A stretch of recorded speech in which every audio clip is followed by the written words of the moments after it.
Salamat po. We are going to continue our series on The Bible Explains Part 159. Today, we are going to continue our discussion on our series in Christ Realities Part 6. Today, we are going to talk about being blessed and highly favored. Knowing that in Christ you are blessed and highly favored, how does this apply to our daily lives? Marami po sa atin alam po ninyo na kayo ay blessed and highly favored.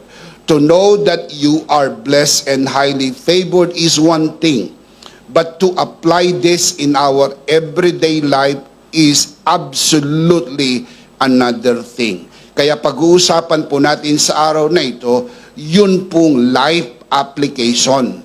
Ano ba talaga ang buhay ng taong pinagpala at pinaburan? Manalangin po muna tayo. Let's commit this verse to the Lord. Our dearest Father in heaven, thank you so much for how you have gathered us today in this beautiful house, the house of the Lord. We commit to you this time, even this learning time.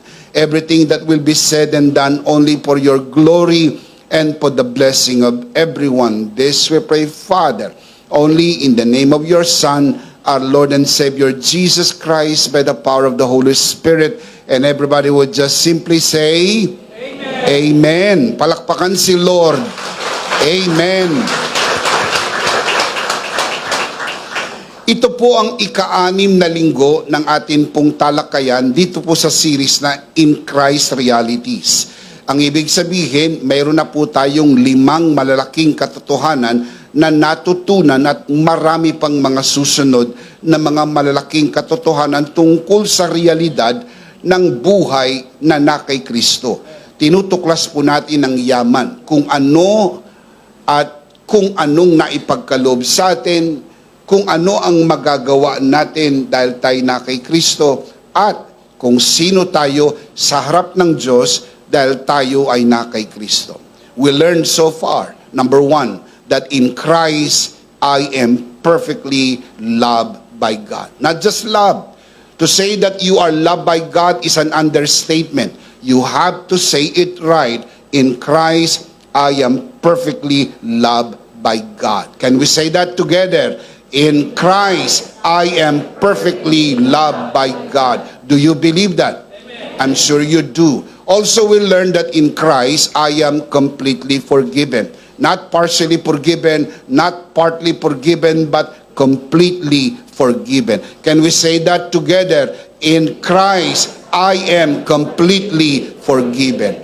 Also, we learn that in Christ, I am righteous and holy like God. Very powerful truth. We learn that we are made righteous, we are made holy through the finished work of Jesus Christ. Hindi ka na nag-aalala tungkol sa iyong katayuan sa harap ng Diyos dahil ang kabanalan mismo ni Kristo ang itinapal sa iyo. Kaya pagtayo mo sa harapan ng Diyos, ang tingin sa iyo ng Diyos, ikaw ay banal, ikaw ay perpekto sapagkat ang iyong perpeksyon at ang iyong kabanalan ay walang iba kundi si Kristo. Do you believe that? I'm sure you do. Can we say that together? In Christ, I am righteous and holy like God. Also, we learn that in Christ, I am a child of God. Isa sa pinakamalaking katotohanan na dapat ay kintal sa ating mga kaisipan at hindi nyo dapat makalimutan. And in fact, every Sunday, we remind ourselves of this powerful truth that you are a child of God sapagkat wala nang pinakamahalaga sa buong mundo. Wala nang ihigit pa sa katotohanang malaman mo na ikaw ay anak ng Diyos. Can we say that together? In Christ, I am a child of God. In Christ, I am a child of God. And just recently, last week, we learned that in Christ, I am a new person inside. We already talked about that. Can we say that together? In Christ, I am a new person inside. One more time. In Christ, I am a new person inside. Very good. Today, we are going to add one more reality in Christ. Today, we are going to talk about being blessed and highly favored. I suppose this is the most popular reality we have in Christ. Palagay ko lang, ito yung pinaka-paborito ninyo, ito yung pinakasikat na kaisipan na madalas nakikita nyo sa Facebook, madalas may mga nagpo-post, I am blessed and highly favored. Yung iba ay umiiwas sa salitang charito, kaya ang sinasabi na lang nila, blessed and highly favored. Tama din naman po yun, sapagkat ibig sabihin ng charito, blessed and highly favored.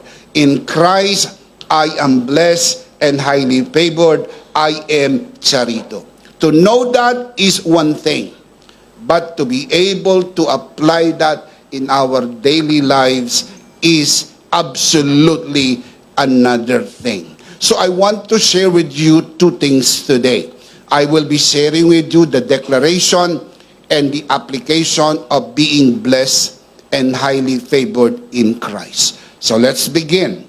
Let's talk about the declaration. Most of the things I will mention in this first part of our discussion, probably you have heard 1,000 times without exaggeration.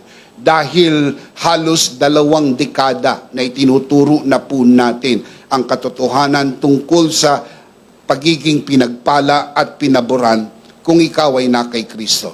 And many of you who are watching this broadcast, probably you have heard this 100 times, if not 1,000 times. Maraming beses nyo na pong narinig. Huwag po kayong mag-aalala, wala pong overdose. You will always hear it. Even after this day, you are going to hear it again and again and again. And believe me when I tell you this, habang naririnig mo, lalong paganda ng paganda ng paganda ang katotohanan. In Christ, you are blessed and highly favored indeed. Can you shout amen? So let's talk about the declaration. And after this, we'll talk about the application. First, the declaration. Ephesians chapter 1 verse 3. Blessed be the God and Father of our Lord Jesus Christ, who has blessed us with every spiritual blessing in the heavenly places in Christ. Very famous po ang verse na ito. Ang word po na bless dito sa verse na ito ay galing po sa Greek word na eulogeo. Eulogeo. Ito'y kombinasyon ng dalawang salita. Eu, meaning good. Logeo, to speak. Put that together, to speak good. Dito po galing yung English na salitang eulogy. Na kapag ka may patay, may nagsasalita ng mabuting bagay doon sa namatay. I'm sure naka-attend na po kayo ng necrological service at nakarinig na kayo ng mga eulogies. Ang tawag po dyan, eulogeo, to speak good, magsalita ng mabuti, magsalita ng maganda. Dahil ito po'y nasa aorist tense, ang equivalent po sa English grammar ay past tense, ibig sabihin spoken na. So pag binuo mo yan, God has spoken good things over you. So hindi po magsasalita pa lang ang Diyos ng mabuting bagay sa iyo. Nagsalita na ang Diyos ng mabuting bagay sa iyo. Kaya huwag kang kumontra. Huwag kang kontrabida. Pag sinabi ng Diyos, pinagpala ka, huwag mong sabing malas. Naunawaan niyo po ba? Pag sinabi ng Diyos, pinagaling ka na, huwag mong sabing mamamatay ka na. Pag sinabi ng Diyos, pinaunlad na kita, pinayaman na kita, huwag mong sabing mahirap ka. Kasi kinokontra mo eh. Naman, huwag kang kontrabida. Pinagpala ka at pinaburan, nagsalita ng Diyos ng pagpapala sa iyo, ang sabihin mo na lang, Amen. Amen. Ang problema mga kapatid, yung iba ay hindi gaanong naniniwala dahil wala silang nakikita at wala silang nararamdaman. Ito ba ekang pinagpala at pinaburan? Luma ang sapatos? Mabuti siguro kung ang sapatos ko'y katulad ng sapatos ni Bishop. Baka iisipin mo na ikaw ay blessed and highly favored. Hindi po. Ang totoo niyan, kahit may nakikita ka o kahit wala kang nakikita, may nararamdaman ka o wala kang nararamdaman, ikaw ay pinagpala at pinaburan ng Diyos. Bakit nga? Sapagkat yan ay deklarasyon ng salita ng Diyos. Ang deklarasyon ng salita ng Diyos ay hindi sumusunod sa ating pakiramdam o sa ating nakikita. That is why we are taught in the Word of God to walk by faith, not by feelings, not by sight. Yung ating nakikita at nararamdaman ay pabago-bago. Ang salita ng Diyos hindi nagbabago. Kaya pag sinabi ng salita ng Diyos, pinagpala ka at pinaburan, regardless of what you see, regardless of what you feel, affirm the declaration, declare with the declaration of God, I am blessed, I am highly favored, because I am in Christ. Palakpakan si Lord. Hallelujah. Praise God. So everybody shout, in Christ, I am blessed and highly favored. In Christ, I am blessed and highly favored. Now, gaano kahalaga po ang katotohanan ng pagbigkas ng pagpapala? Dahil sa Biblia po, mga kapatid, ang pagpapala ay binibigkas at tinatanggap sa binigkas na pagpapala. I am going to show you a very important truth in the Word of God. Everybody, look up here. You can see this on your screen. Biblically, blessing is released by speaking. Now, look up here. Makikita po natin ang katotohanan na ito. God spoke blessing to Adam and Eve. Nang nilikha ng Diyos si Adam at si Eve, nirelease ng Diyos ang pagpapala by speaking. God spoke blessing. God spoke blessing to Adam and Eve. Number 2, Abraham spoke blessing to Isaac. Nang pagpalain ni Abraham si Isaac, nirelease niya ang pagpapala sa pagbigkas ng pagpapala. Isaac spoke blessing to Jacob. What else? Jacob spoke blessing to Joseph. What else? Joseph spoke blessing to his children, Ephraim and Manasseh. Nire-release po ang pagpapala sa pagbigkas. What else? Priest spoke blessing to Israelites. Kapag pagpapalain po ang mga Israelites, binibigkas po ng priest ang blessing sa kanila. Tinatanggap ng Israelites ang blessing sa pamagitan ng pagbigkas ng pagpapala ng priest, and most especially the high priest. God spoke blessing to believers. Yan po yung binasa natin kanina sa Ephesians chapter 1 verse 3. That is why there is what you call eulogio, to speak good. Now, look at the verse again. Blessed be the God and Father of our Lord Jesus Christ, who has blessed us with every spiritual blessing in the heavenly places in Christ. Pinagpala na po ba o hindi pa? Pinagpala na po ba o pagpapalain pa lang? So kung pinagpala na at manalangin ka, Diyos ko, pagpalain mo po ako, maling panalangin. Na maaring ang dating po niyan ay masyado kang mapagpakumbaba. Diyos ko, lumalapit ako sa iyo na may pagpapakumbaba at ako po ay pagpalain mo. Parang awa mo na, lingapin mo po ako, pagpalain mo naman po ako. Masyado nang bagsak ang aking kalagayan. Diyos ko, bumawi ka naman. Parang may atraso ang Diyos sa iyo na kailangan bumawi ng Diyos. Wala hong pagkukulang ang Diyos sa atin. The mere fact na buhay ka ngayon at merong hangin lumalabas sa dalawang butas ng ilong mo, pinagpala ka at pinaburang ka ng Diyos sapagkat buhay ka pa. Shout amen!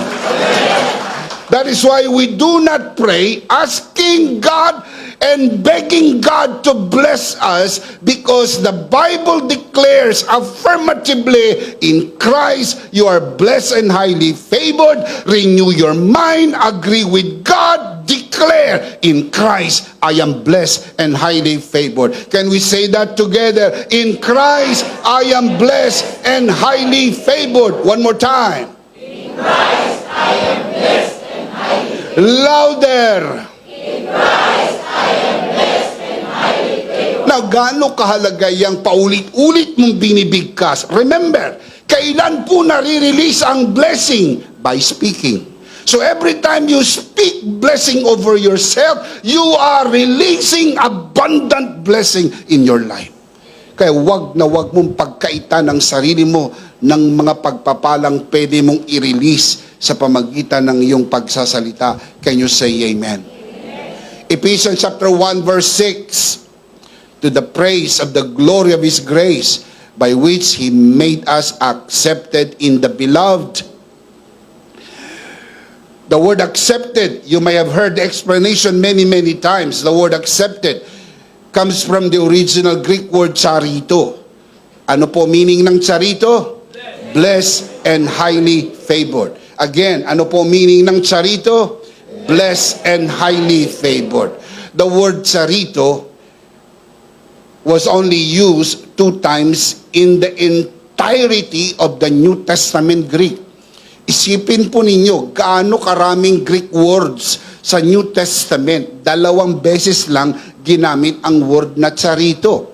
Dito sa Ephesians 1:6, at ang unang gamit ay nasa Luke chapter 1 verse 28 in reference to Mary. Now let me show you the verse. Luke chapter 1:28. And having come in, the angel said to her, referring to Mary, "Rejoice, highly favored one." Yung pong highly favored, charito. Ito po ang unang gamit ng word na charito. Ang pangalawang gamit ay nandun sa binasa natin kanina, Ephesians 1:6. Ang unang ginamitan ng charito ay si Mary. Highly favored Mary.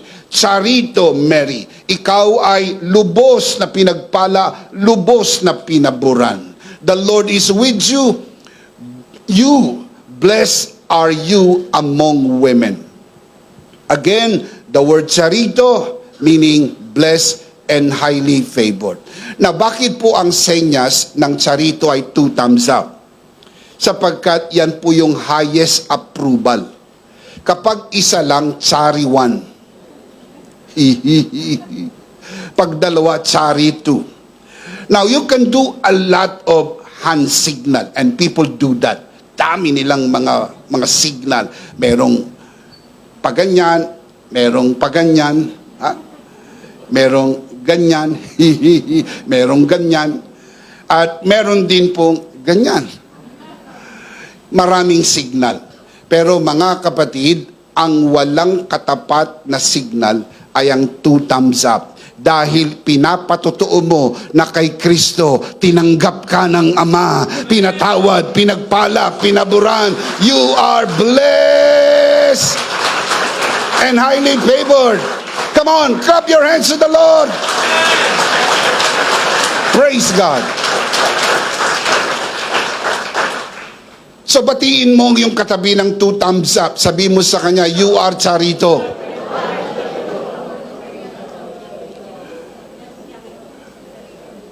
Batiin mo rin ang sarili mo, I am charito. Palakpakan natin si Lord. Praise God. Everybody say, I am charito. I am charito. I am blessed and highly favored. I am blessed and highly favored. Well, I wish I had even more time to fully develop that powerful truth. Meron po tayong booklet at meron din tayong e-book na yan lang po ang soul discussion tungkol po sa charito, blessed and highly favored. 2 thumbs up. If you want to know more about this powerful truth that in Christ you are charito, please get a copy of this booklet. Also available din po ito sa digital format ang e-book. Ang title po ay Charito, Blessed and Highly Favored. Can you say amen? Of course, we affirm the fact that you are Charito and that you live in Charito land and you are part of Charito generation. Palakpakan natin ang Panginoon. Praise God! Come on, malakas sa palakpak para kay Lord. Hallelujah! So biblically, it has been declared that in Christ you are blessed and highly favored. Tawag po dyan, declaration. Deklarado na. Huwag mo nang kontrahin. I-affirm mo na lang. Sabi ng Diyos, pinagpala na kita. Sabihin mo, Amen. Sabi ng Diyos, pinagaling na kita. Sabihin mo, Amen. Huwag mong kontrahin kung anong ipinangako ng Diyos at anumang bagay na diniklara ng salita ng Diyos sa iyo, sapagkat yan ay siguradong totoo. Palakpakan natin ang Panginoon. Praise God! Amen. So number one, the declaration. Maliwanag na po ang declaration. Hindi na po yan pwedeng baguhin. Deklarado sa Bible, you are blessed and highly favored. Now, knowing that in Christ you are blessed and highly favored, how does this apply to our daily lives? Tawag naman dyan, the application. Ngayong alam mo na pinagpala ka at pinaboran, gaano yan makakaapekto sa iyong pang-araw-araw na buhay? Kasi ang katotohanan, para maging makapangyarihan, mayroong effect sa life mo. Nabago ang maraming bahagi ng buhay mo. Nabago ang pananaw mo, nabago ang pananalita mo, nabago ang kilos mo dahil sa katotohanang natanggap mo na ikaw ay blessed and highly favored. So let me give you the life application. Very powerful. Remember, this truth about being blessed and highly favored is a very powerful truth. This truth must change our life. Number one, expect blessings to chase you all your life. Expect mo na hahabulin ka ng pagpapala buong buhay mo. Hindi ikaw ang magkakandara pa sa paghabol ng pagpapala. Tandaan nyo po, hindi pwedeng mapunta sa iba ang pagpapalang nakalaan para sa iyo. Ang pagpapalang yan ay nakapangalan sa iyo. Pag napunta sa iba, huwag kang malungkot. Hindi yan para sa iyo. Remember, kung ang promotion napunta sa iba, matuwa ka para sa iba. Dahil merong promotion para sa iyo. Kung ang kontrata napunta sa iba, huwag sumama ang loob mo, sapagkat may mas magandang kontrata na inilaan ng Diyos para sa iyo. Kung ang boyfriend napunta sa iba,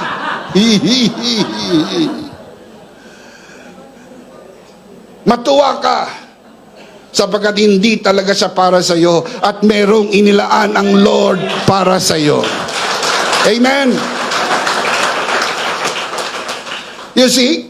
Malaman mong blessed and highly favored ka, nagbago ang perspective mo ng life. Hindi ka naging bitter. Happy ka lang. Kung hindi napunta sa akin, okay lang. No problem. Anak pa rin ako ng Diyos. Anong nawala sa akin? Wala. Walang nawala sa iyo dahil walang pwedeng mawala sa iyo dahil lahat ng bagay ibinigay na sa iyo ng ating Panginoon. You are blessed. You are blessed. Iniwan ka, ihatid mo palayo. No problem. Mga kapatid, sisirain mo ang buhay mo sa mga taong lumayo sa iyo. Mawawala ka na ng saya, mawawala ka na ng sigla, magmumukmuk ka, malulungkot ka dahil iniwanan ka ng kaibigan mo, iniwanan ka ng partner mo, iniwanan ka ng mga taong inakala mo na hindi ka iiwan. Lahat pwede kang iwanan. Si Jesus lang ang hindi ka iiwan, hindi ka pababayaan. Amen. Psalms 23 verse 6, surely, not maybe, not hopefully, not prayerfully. So you don't pray for this, ha? Sure na to. Hindi na po ito pinagpe-pray. Surely, goodness and mercy shall follow me. For how long? I cannot hear you from where I am. For how long? All the days of your life. Tindi. Ang word po na goodness, ang Hebrew word ay tov, meaning blessing. Ang word po na mercy, ang Hebrew word kesed, meaning favor. You see, Old Testament pa lang, nandun na yung blessing and favor. Blessing, tov, favor, kesed, will follow me. Susundan ako. So hindi ako maghahabol sa pagpapala. Ako ang hahabuli ng pagpapala dahil ikaw ay na kay Kristo. Amen. Understatement yung word na follow sa translation. Ang Hebrew word ay radap. Radap, meaning chase, meaning hunt, meaning pursue. Hahabulin ka ng pagpapala. Ang tindi. Hindi ka lang susundan. Hahabulin ka. Iaharas ka. In a positive sense. Yung bang wala ka nang magawa. Grabe naman, Lord, ang pagpapala na ito. Sobra-sobra, Lord, hindi ko na kayang ubusin to, Share naman. Palakpakan si Lord. Hallelujah. Praise God. Amen. When you walk in faith, blessings are not something you chase. They pursue you and hunt you down wherever you go because you are in Christ. Kaya merong verse sa Bible, I will bless you in the city and I will bless you in the field. Na hindi po ako laban sa pagtatrabaho sa ibang bansa, but it is a matter of choice.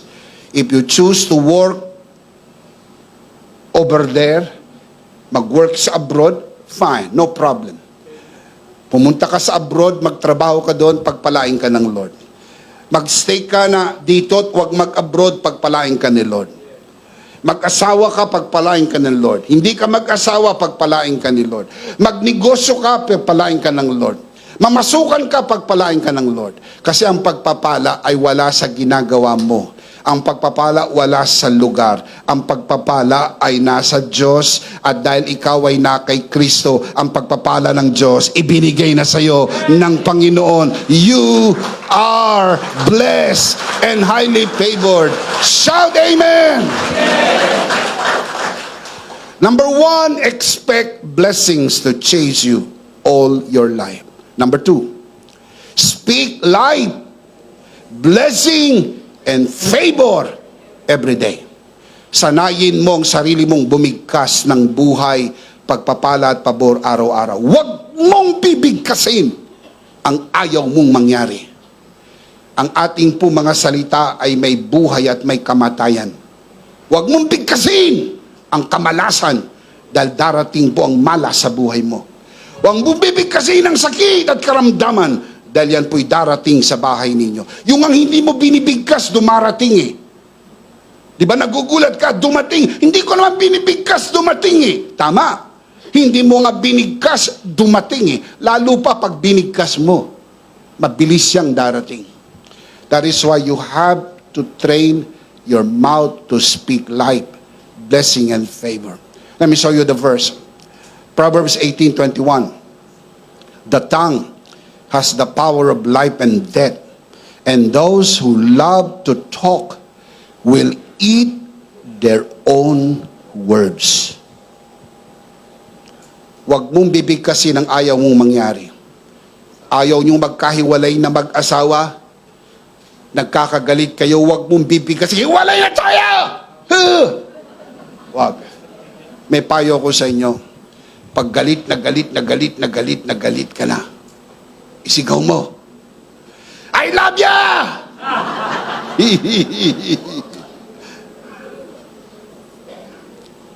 Sa pagkabisap, hindi yun ang nararamdaman ko. Tama.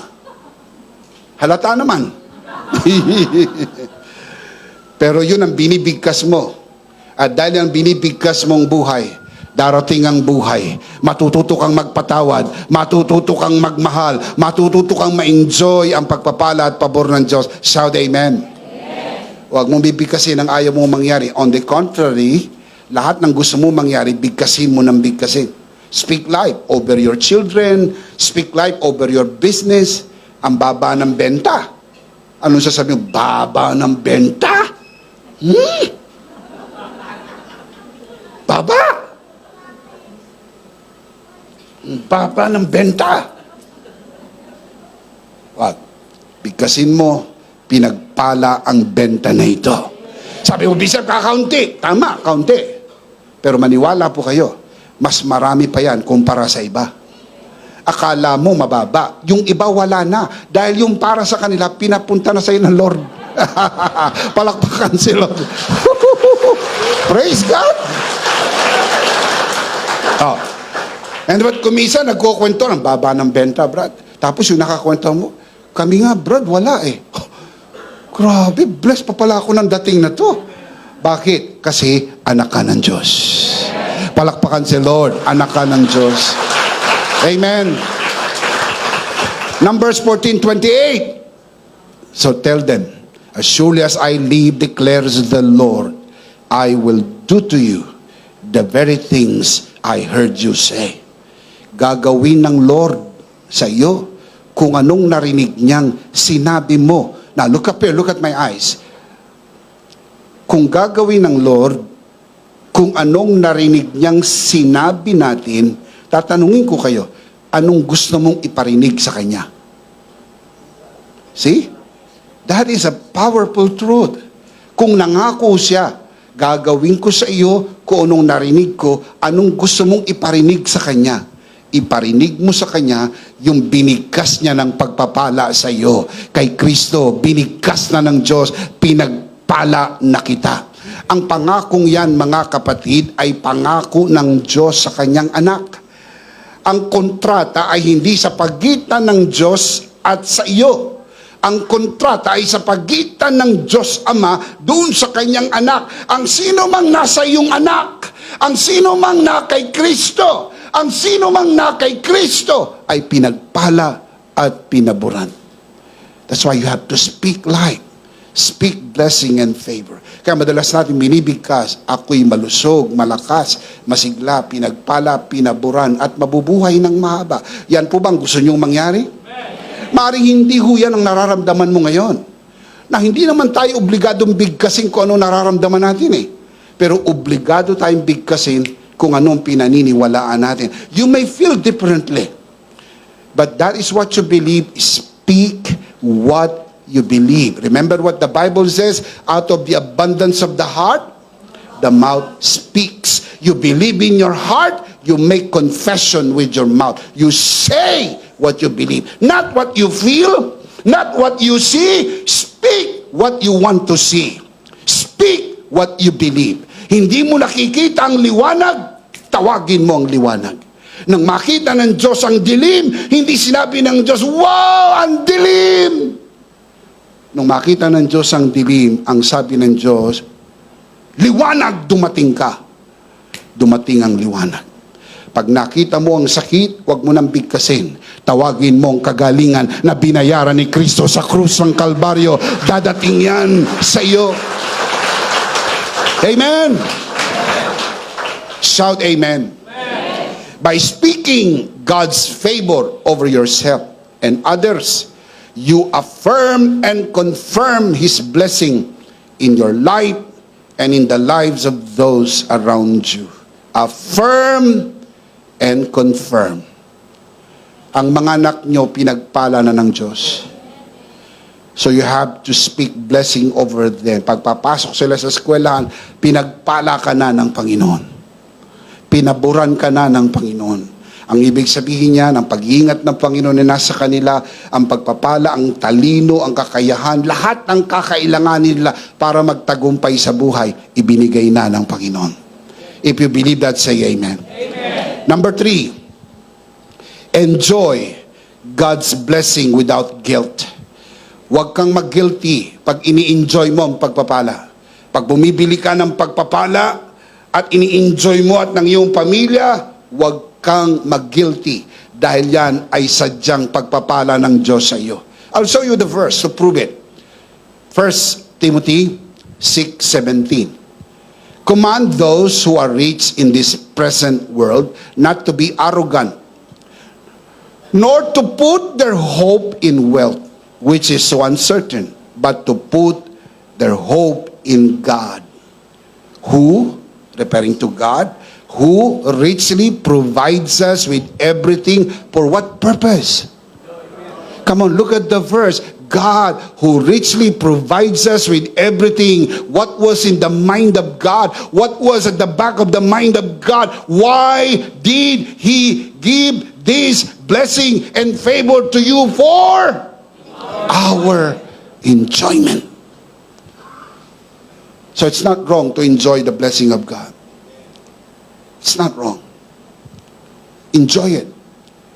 Ika nga, wear your blessing without guilt. Post mo. Bisa, pag pinost ko to, maraming maiinggit. Kahit naman hindi mo i-post yan, naiinggit na sila eh. O di nga, bisa, pag pinost ko, di lalo pa. Hayaan mo na silang mainggit. Bakit?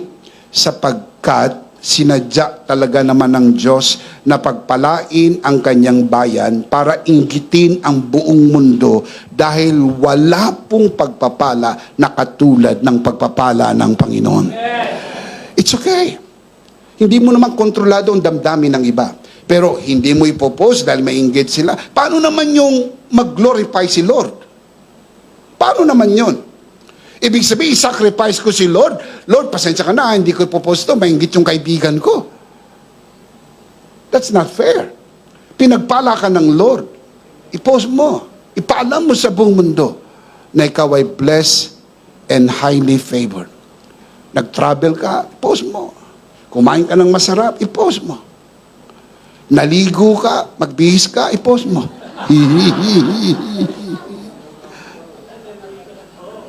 Bilis kayo mag-isip, ha?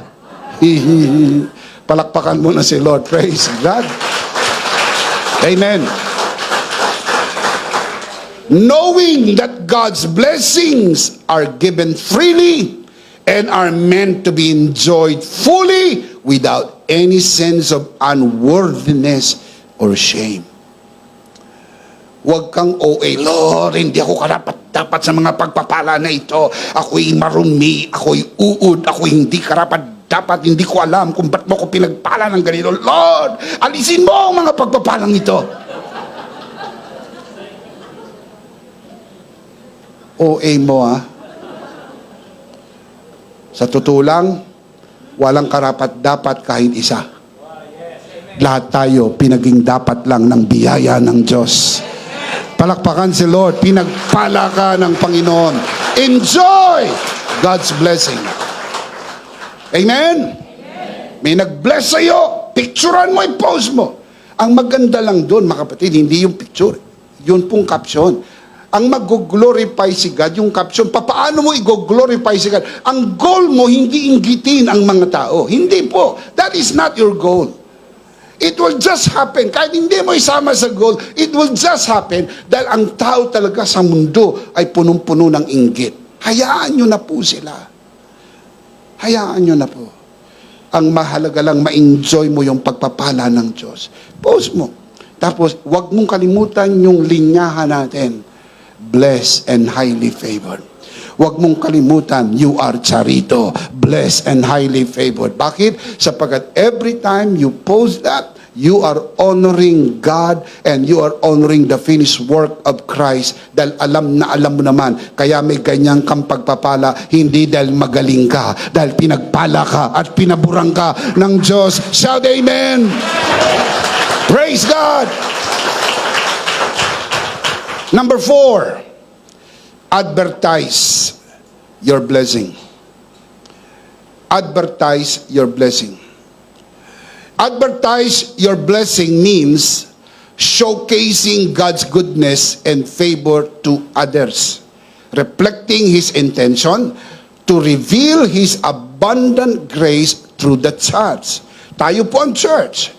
Tayo po ang lupo ng mga mananampalataya.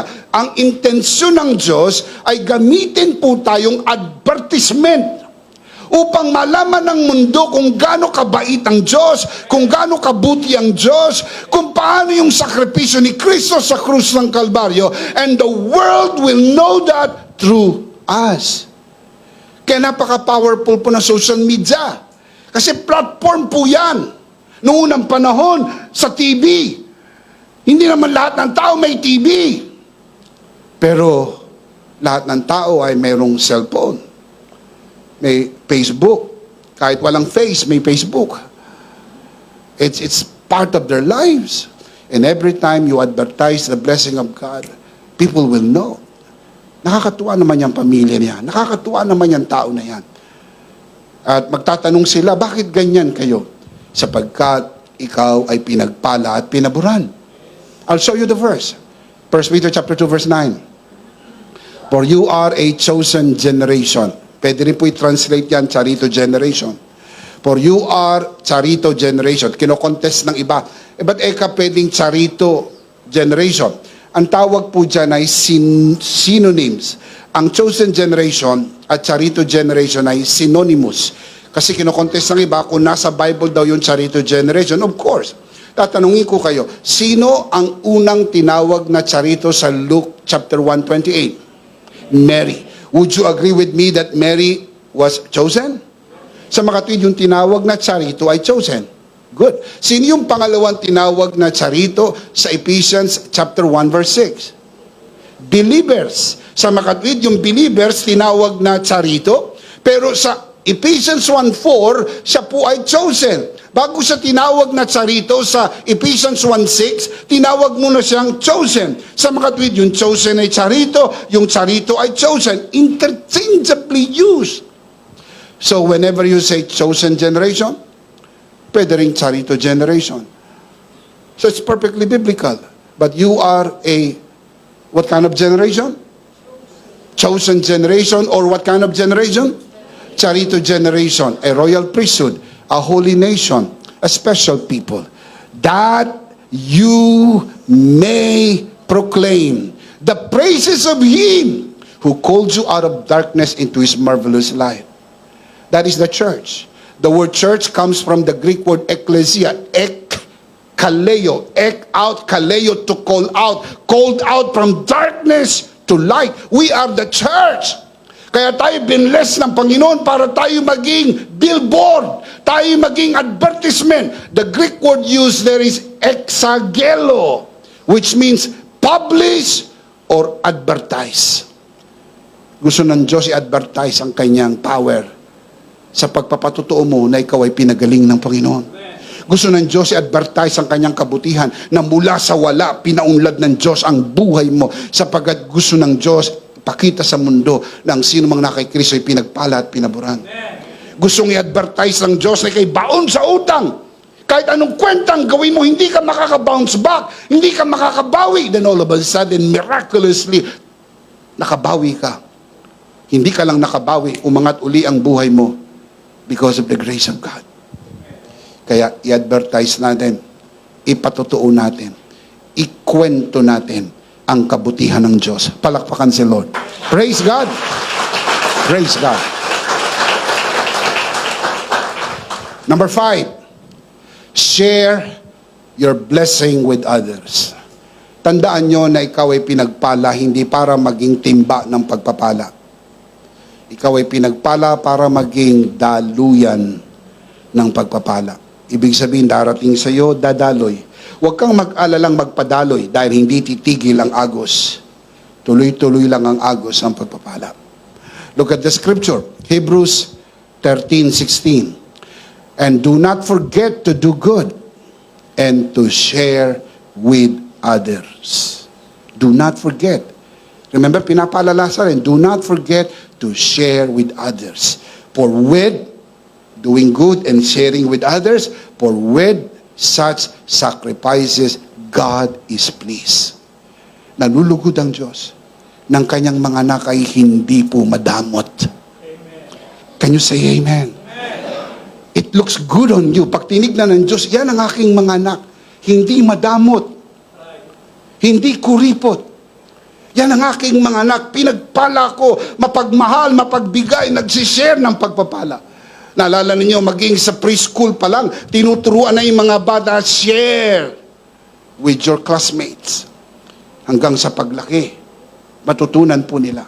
Pero paglabas nila sa paaralan, pag sa loob ng bahay at maging sa labas ng bahay, kumisa nakaka-encounter po sila ng mga kaisipan na nakakapagpabago ng kanilang kaisipan na dapat ay maging mapagbigay, ay nagiging madamot sa buhay. Yung akin lang, pera ko to! Hindi nyo makukuha ang pera ko, akin to! At yung sa inyo, akin pa rin. That is Luciferic. Now, look at the verse. Galatians 6:10. That is why whenever we can, we should always be kind to everyone. Look at the next line. And especially to our Christian brothers. Special mention. Kapatid mo yan sa Panginoon. Matulungan mo. Mabigyan mo ng trabaho. Matulungan mo. Of course, hindi mo siya sasanaying umasa sa iyo.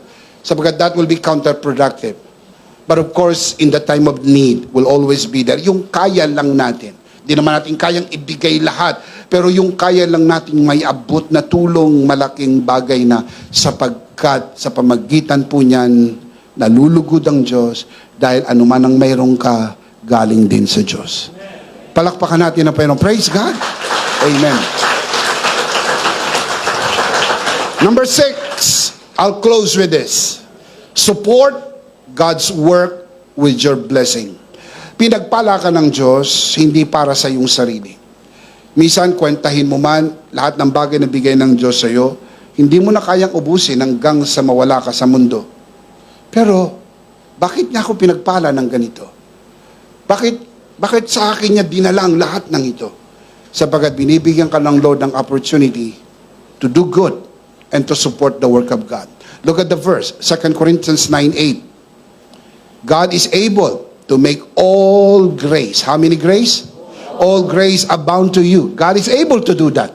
And He has done that already. God is able to make all grace abound to you. What was the purpose? What was in the mind of God? Why God did that? Bakit po ang lahat ng biyaya ay dinala sa iyo ng Diyos? Sabi ng Bible, God is able to make all grace abound to you. Ba't nakuha mo yung kontrata na yan? Bakit nakuha mo yung promotion na yan? Ba't nakuha mo yung bulk ng blessing na yan? Why? Look at the verse. So that in all things, at all times, having all that you need. It did not stop there. Comma. What's the next line? You will abound in every good work. Having the blessing is not the end. It is the means by which you become a blessing to other people. I want to say that again. Having the blessing is not the end in itself. It is the means by which you become a blessing to other people. When God spoke blessing to Abraham, I will bless you. And God said, you will be a blessing to the nations of the world. Hindi ko timba, daluyan tayo ng pagpapala. At isa sa pinakamabuting bagay na pwede natin gawin ay tulungan nating maikalat ang mensahe ng biyaya sa buong Pilipinas at sa buong mundo. Can we say amen? Now, look at the scripture.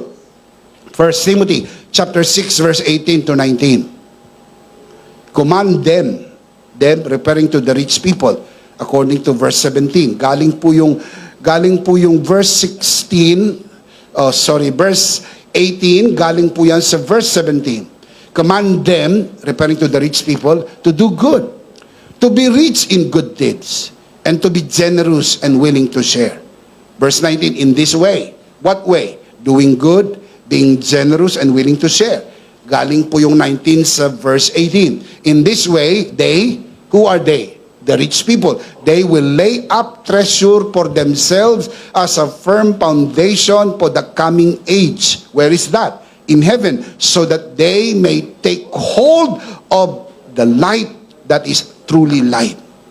Yung buhay dito, hindi ito ang tunay na buhay. Testing lang to. Ang tunay na buhay ay sa kabila. Tinuturuan po ni Apostol Pablo si Pastor Timothy na turuan niya yung mga mayayamang membro na huwag kalimutang gumawa ng mabuti. Maging generous and willing to share. Pag ginawa niyo yan, sabi niya, you are putting up a treasure for yourself in heaven. Doon po sa langit, ang lahat ng iyong mabubuting gawa will be rewarded. Remember, ang pagpasok sa langit, libre. Dahil yan po'y binayaran ni Kristo sa krus ng Kalbaryo. Pero hindi lamang po tayo papasok sa langit. Tayo po'y gagantimpalaan ng Panginoon sa lahat ng mabubuting bagay na ating ginawa. Na kaya rin naman natin nagawa dahil sa biyaya din ng Panginoon. At isa dyan ay ang matapat na pagkakaloob. Palakpakan natin ang Panginoon. Praise God! Praise God! Supporting God's work is about investing your blessing into advancing God's purposes and making a positive impact in the world we live in. Minsan lang ho tayo dadaan sa mundo na ito. Mag-iwan tayo ng malaking bakas na kahit wala na tayo, maalala pa rin nila tayo. That's the reason why many rich people, they have done that and leave a big mark. Remember?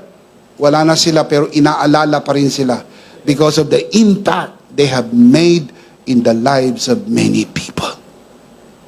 Tulungan niyo po kami makapagpaaral ng maraming pastor.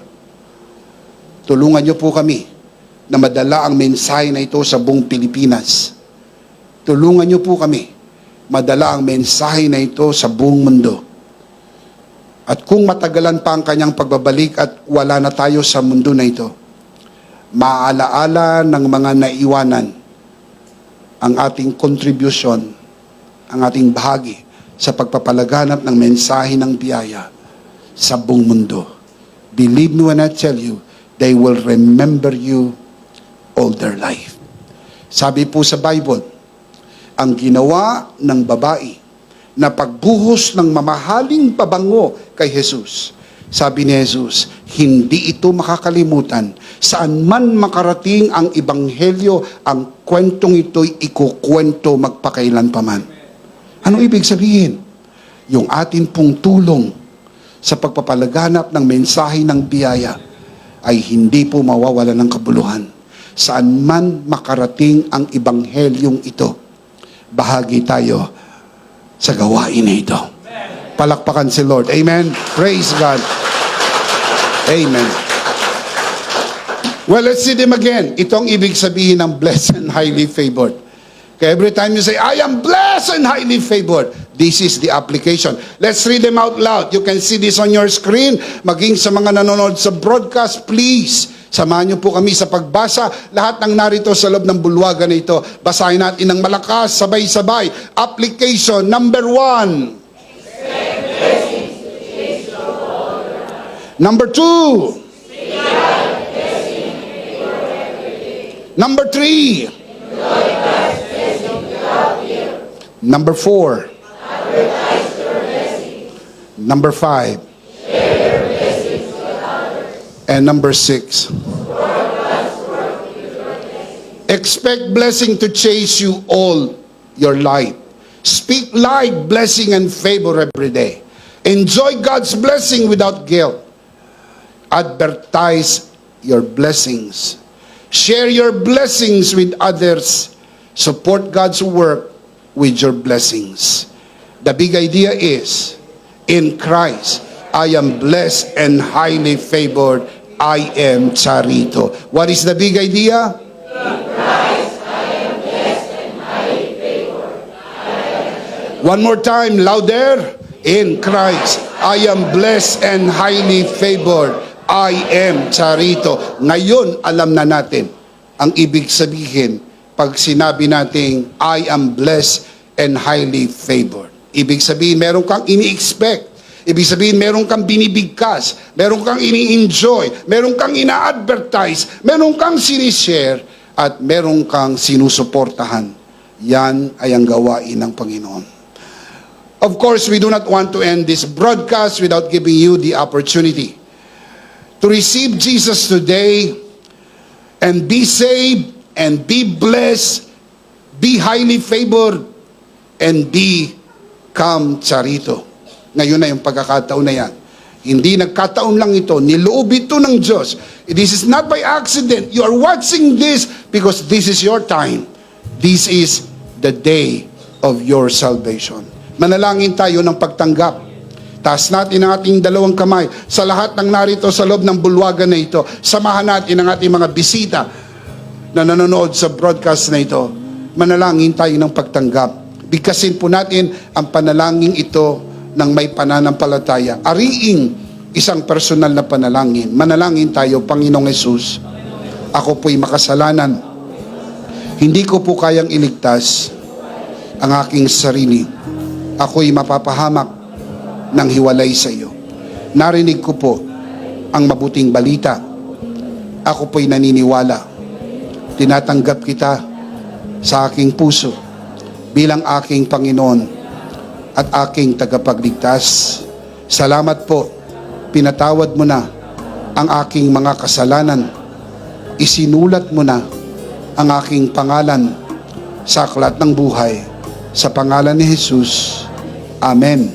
Ako na lang po mananalangin, Ama, sa oras na ito, itinataas ko po sa harapan ng sino mang sumunod sa panalangin ng pagtanggap sa unang pagkakataon. Dito sa loob ng bulwagang ito, lalo na sa mga nanonood sa broadcast na ito, pinagkakatiwala po namin sila sa iyong kagandahang loob na sila'y lumago sa biyaya at sa bagong natagpuang pananampalataya. Dinideklara namin ng sino man tumanggap sa araw na ito ay blessed and highly favored. Sila po'y charito, pinagpala at pinaburan. In Jesus' name, everybody shout, palakpakan si Lord. Praise God! Amen. Praise God. Sa lahat ng tumanggap sa Panginoon sa araw na ito, sa loob ng bulwagan na ito, lalo na sa mga nanonood sa broadcast, nais naming sabihin mula sa ikaibuturan ng aming puso, welcome to the family of God. Palakpakan si Lord. Welcome to the family of God. Welcome to the blessed and highly favored family of God. That is the better way of saying it. Shout amen. Amen. Of course, tayo po'y dumako sa gawain ng ating banal na komunyon. Kunin po natin ang ating communion elements and let's do this together.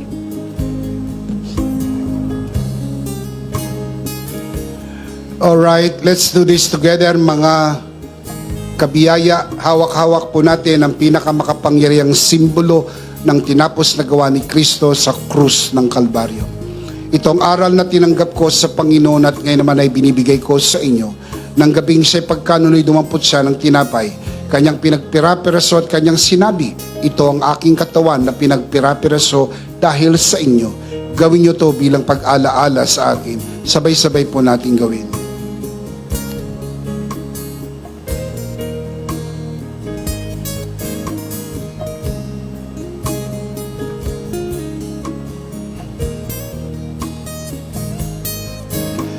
Gayon din naman matapos maghapunan, ay kanyang hinawakan ng saro at kanyang sinabi, ito ang saro ng bagong tipan na pinagtibay ng aking dugo. Gawin niyo to bilang pag-alaala sa akin. Sabay-sabay po natin gawin. Ate po itaas ang ating dalawang kamay at sumunod po tayo sa panalangin na ito. Aming Ama, maraming salamat po sa aming Panginoong Hesukristo. Panginoong Hesukristo, maraming salamat po sa iyong banal na dugo na iyong itinigis sa krus ng Kalbaryo. Dahil po dito, lahat ng aming kasalanan ay iyon ang pinatawad.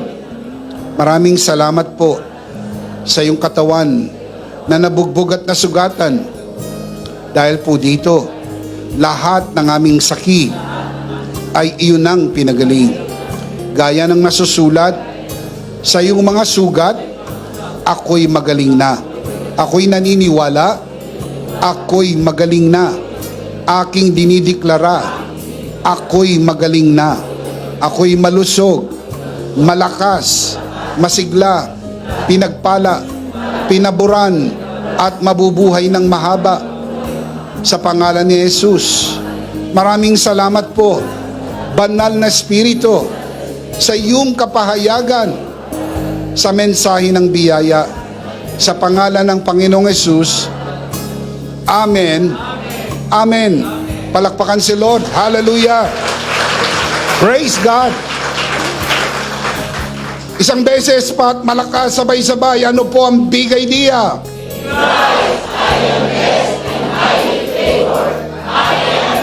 Mas malakas pa dyan.